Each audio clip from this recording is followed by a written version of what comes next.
কিধর আমার গাড়ি? চলো, কোটা জায়গা পাবে না। আরে নিজেই আলবি করবেন উনি। আরে খাতাটা নে, নোটস নেব। 5 বছর পর ডিস্ট্রিক্ট কোর্টে এসছে। চল চল, তাড়াতাড়ি চল।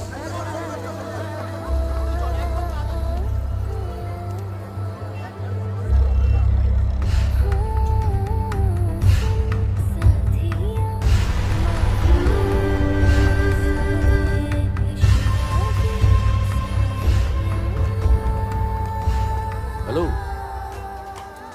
তোমার বাবার ক্লার্কের চাকরিটা তুমি করছো নাকি? গুড।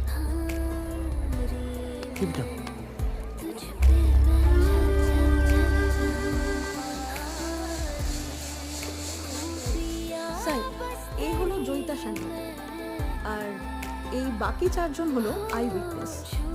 জয়িতা যখন খুন করে বেরোচ্ছিল এই 4 জনই জয়িতাকে দেখেছে।